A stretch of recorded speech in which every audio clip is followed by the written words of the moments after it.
Hello everybody and welcome back to Arizona Adventure Park, where we are starting a new chapter today as we have finished our small world. But first of all, we have to fix our monorail because we have some technical issues because of a black and white ruffed lemur that went on the track, and I don't know how this happened, but we had to fix that and bring him back into his habitat. And yeah, as you can see, the monorail is running again. So what we are going to do, as I said, we finished our small world with 6 different species in this huge project and this huge house, and we are going to build in this area today. As I told you, I wanted to to fit the gaps between the small world and the Cat Canyon. I ended up to creating much more open space to fill in that I usually plan to, but have a look for yourself. First of all, I wanted to connect this part where we have this water feature for our monorail and the cat's grill. I wanted to connect it with some kind of a building, and this building should be the lion house. In the beginning I was planning to build the lion house and have the lions in there and also the cheetahs, but it turned out that it is just for the lions, and it turned out a little bit different than I usually planned, but in the end I'm very happy with how it turned out, and it fits this area quite well, and is the perfect connection between the lower and the upper part of the Cat Canyon. So yeah, here we go. I'm just building the... Oh my god, I can't believe I'm saying this. I'm building the wall.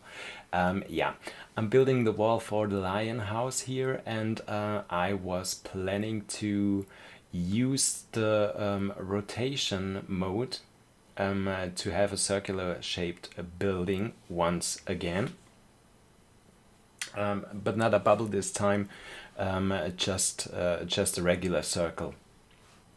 But I also was planning to give it a little bit of a twist, but you might see that in a few seconds. So what I was going to do was copying the walls around and make this circular shaped building like you can see here. And I was pretty happy because I used only off-grid building pieces, and it turned out quite well. Didn't match perfectly, but that doesn't matter. So here's the little twist I gave the whole building. I just sank it a little bit in the ground, and I just gave it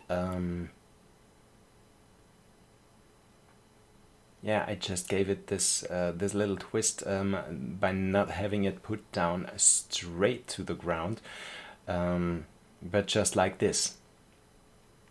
And that makes it look a little bit nicer, and as you might know, I'm not into straight things as well, so there's that.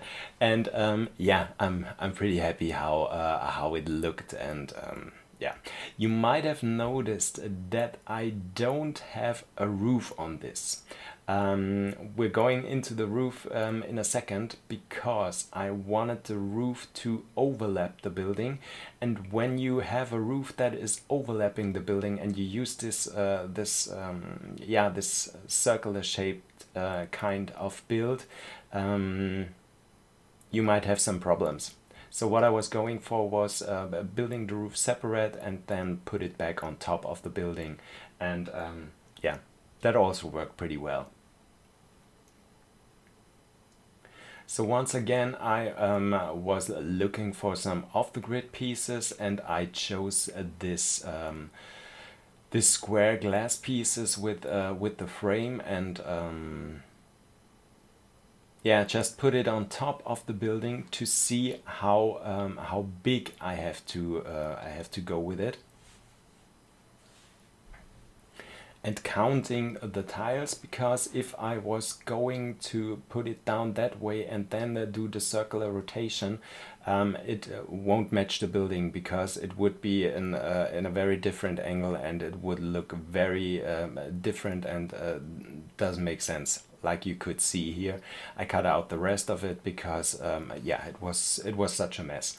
So I ended up just counting the tiles, putting down some of these plaster pieces at the end of it,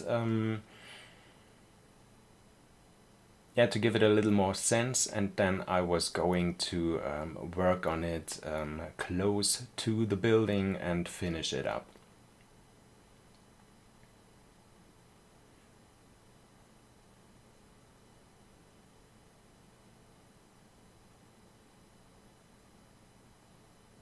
Yeah, and as you can see, it almost worked perfectly. We have a little tiny little gap on one piece, but nobody's going to see this. So yeah, we're just going with that. So now I'm going to put it on top of the building, which was a little bit painful until I found the correct angle, but in the end it worked out and it looked like this. So the thing is, we have on the side of the monorail these windows, and I decided I wanted to delete them, and so it is possible for the guests of the monorail to not look through the windows inside the house, but yeah, be some kind of way in the house by going by. Yeah, and I think as we are in Arizona and we have this warm, dry, and hot climate, it makes sense, and it is possible for us to do so. It wouldn't make sense in any other yeah, in any other area. Maybe for yeah, let's say Washington State or something like this. This wouldn't make sense because it would be too cold for the animals inside. But yeah, this would work perfectly, and I also think it would make sense because we have this glass roof, and yeah, you might think that would be very hot inside in the daytime when the sun is coming out, and yeah, temperatures are rising, and you don't have some air inside. So it would make sense if you have one side of the building open to yeah, to get some fresh air inside of it. Don't know if this would work in reality or it wouldn't, but yeah, when I'm saying it, it makes sense to me, and yeah. So what I was going to do is I wanted to have this habitat lower in the ground a little bit. Yeah, so that we don't have a problem with thinking about what kind of fences we have to use, and yeah, to make it look a little bit like our tiger and our cougar habitat, where we already have this like sunken habitats. And the problem I had with this upper area was yeah, I was I don't know, but I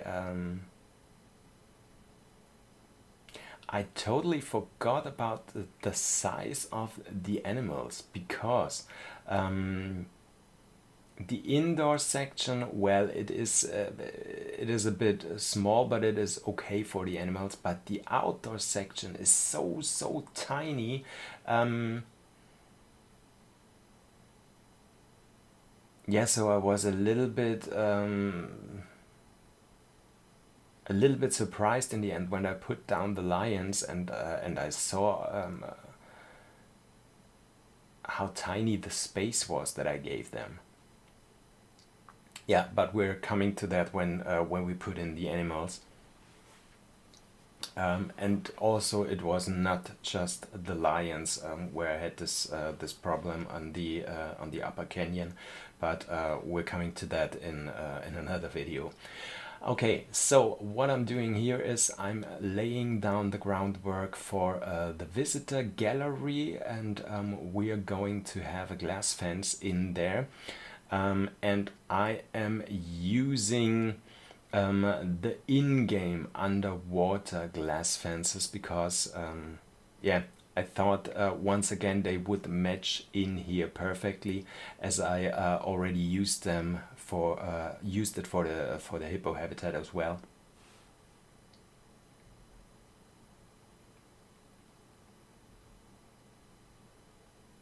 Yeah, and I also wanted to have this wavy kind of shape for the glass wall here. It makes it look a little bit more interesting, I guess. Yeah, so we have our barrier here. We just have to cover these posts up because they don't match our color scheme in here.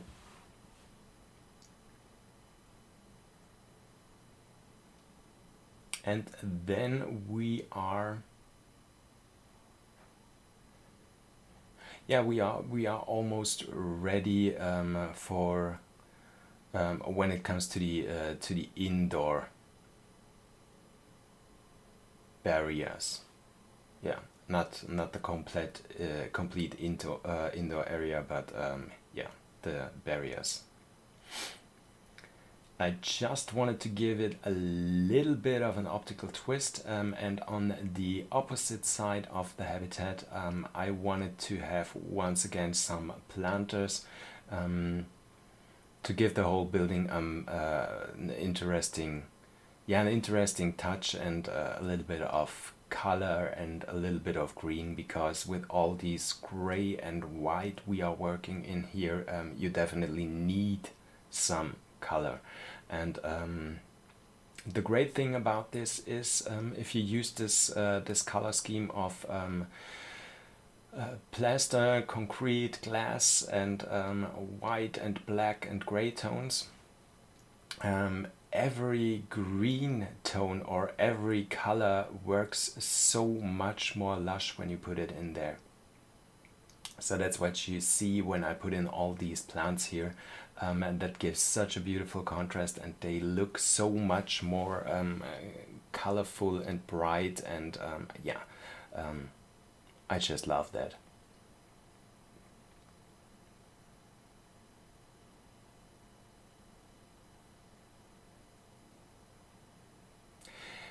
Yeah, I had quite I used quite some time for putting down the plants in here, because I didn't know with which plants I should go, because I wanted the visitors that were using the monorail to have a chance to look at the animals in the house, and so I couldn't go with too high plants in the middle or in the center of it, because it wouldn't have been possible for the visitors in the monorail to see the animals. So I was thinking about some more bushes or something like that, and yeah, in the end I ended up with using much of this elephant grass, because yeah, I'm not using that quite often, but it really looks pretty good, and yeah, and it gives the whole thing such an interesting look, and yeah, that's what I did here. And I also was using this kind of grass on the bottom of it, and some aloe plants, and also some flowers to give it a little bit more colorful touch. And yeah, in the end, I'm quite happy with how the whole thing looks.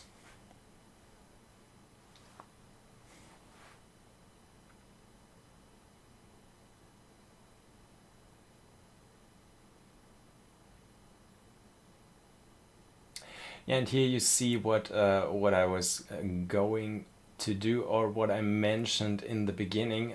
Usually I was planning to close some gaps and yeah, fill in the parts from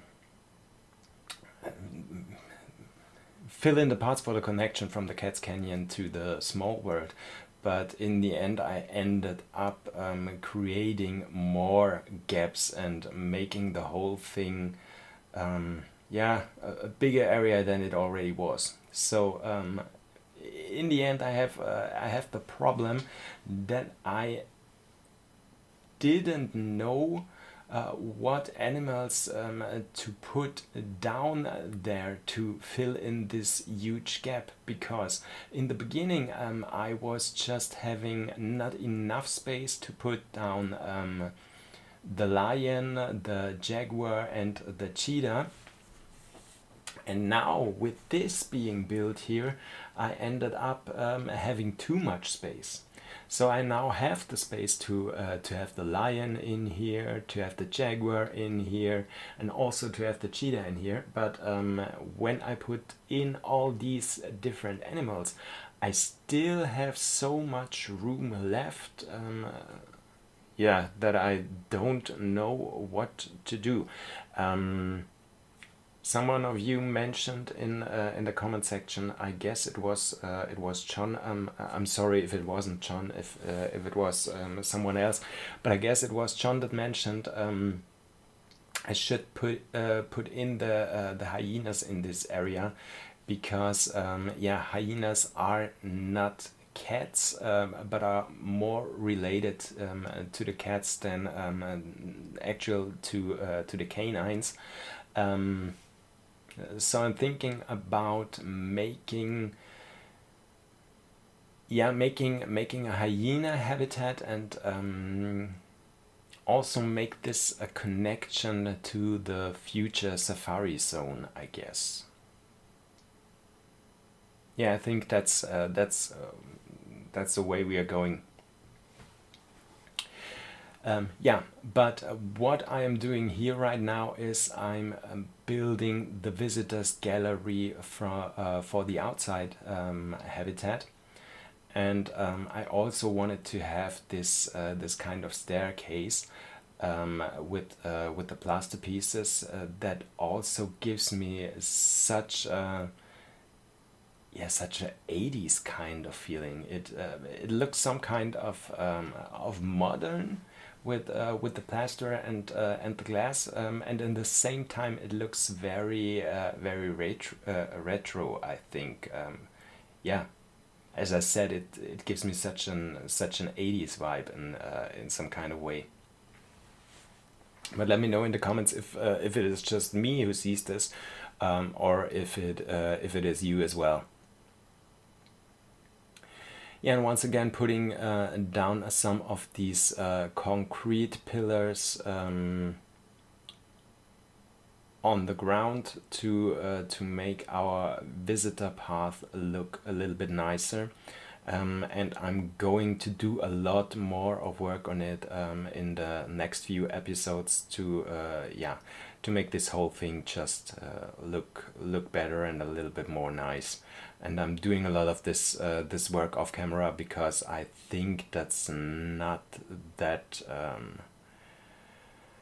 that's not that kind of content that you are looking for when you're watching my videos. You want to see something built and created, and not this this teeny tiny detail work that I'm doing in almost every episode, because that is something that has to be done just to make the whole thing look nice. And yeah.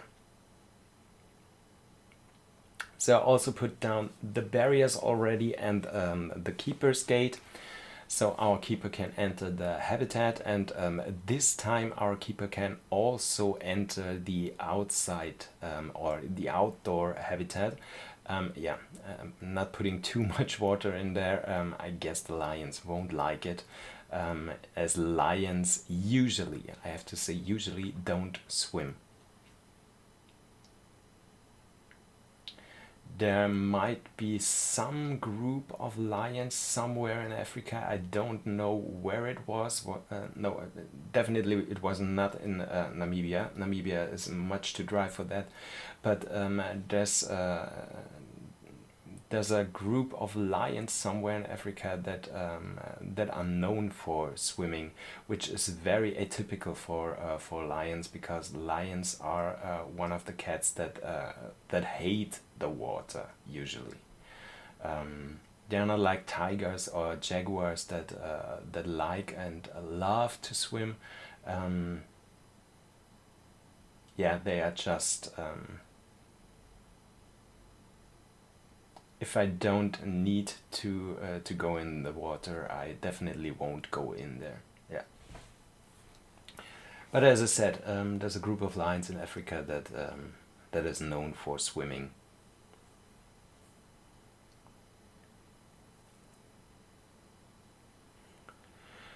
Yeah, and here, as I'm going to put down the rocks for the outdoor habitat, I still didn't notice that this habitat was so small. I just noticed it when I had the lions in there, and the lions were so huge to me, so that I thought, oh my God, I was building a miniature habitat here, and yeah, it's more fitting for the meerkat than for a lion. And so we have a little addition on the end of this video, where I'm going to make the habitat a little bit bigger and and give our lions a little bit more space so that they would be happier. Usually I would have seen it if I had turned on the animal welfare, but I turned it off as we were building the hippo habitat, because the hippos require such a huge amount of space, of water, and of dry land. So I had to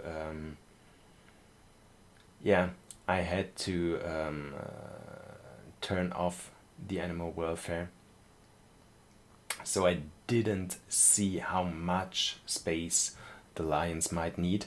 But I think in the end, as I made this habitat a little bit bigger, they might end up quite happy with the amount of space they are having, as long as they don't have offspring. Yeah, so putting down some more plants on the inside of the habitat, and I think we might be almost done with it. Yeah, we just have to do some more decoration on the outside by putting down some of these rocks in the gaps. I thought that is also a nice addition to the outdoor viewing area, as I don't want to have too much of plants in there. I just wanted to keep it simple.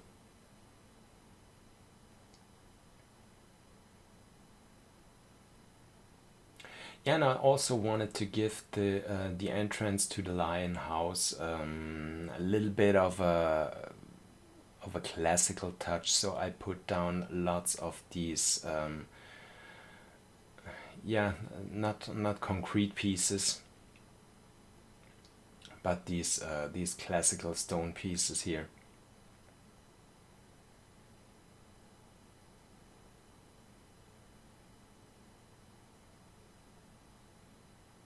Yeah, and for some of them I decided, no, that's a little bit too much, as yeah, as it is this huge lion head. I don't know, but has anybody of you ever used this huge lion head for something that you built in your zoo?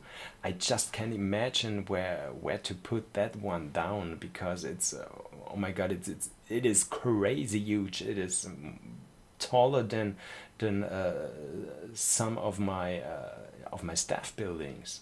So I don't know how or where to use that.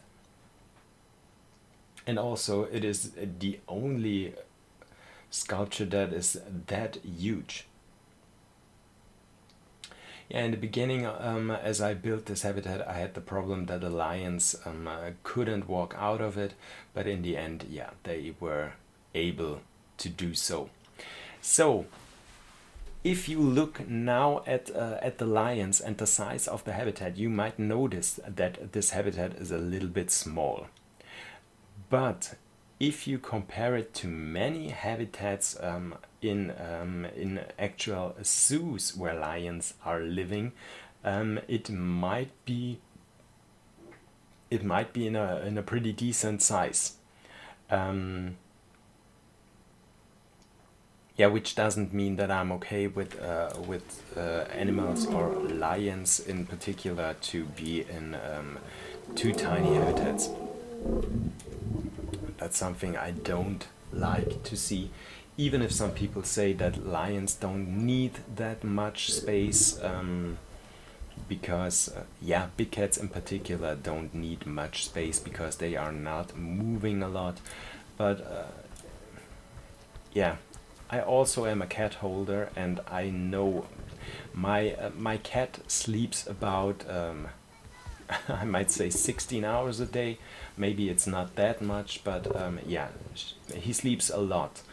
But I know when he is awake, he loves to go outside, and he has a lot of space to move outside, and he goes for long walks, and yeah, so that's something. Even if lions sleep a lot or most time of the day, they still need some decent kind of space. So that's why I decided to go with it and make it a little bit bigger.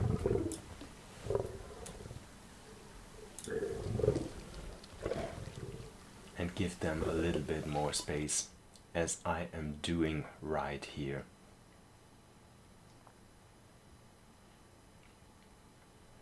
Yeah, and with that being said, we're almost at the end of the episode. I decided I want to,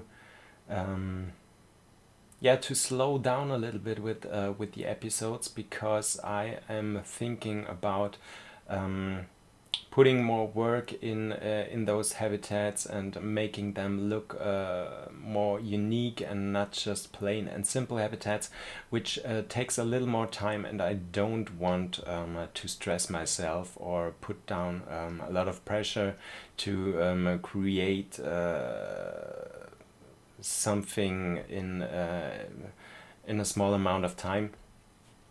So yeah, don't worry, I'm fine, but I'm just going to slow it down a little bit and give you only 1 or 2 episodes a week from now on, I think. Yeah, so with that being said, I hope you liked the video. If you do so, then leave a like, leave a comment, subscribe to my channel so you don't miss the next episode, where we're going to continue in the Big Cat Canyon, in the Upper Canyon area. And yeah, until then, have a great time, take care, stay healthy, and see you next time. Bye!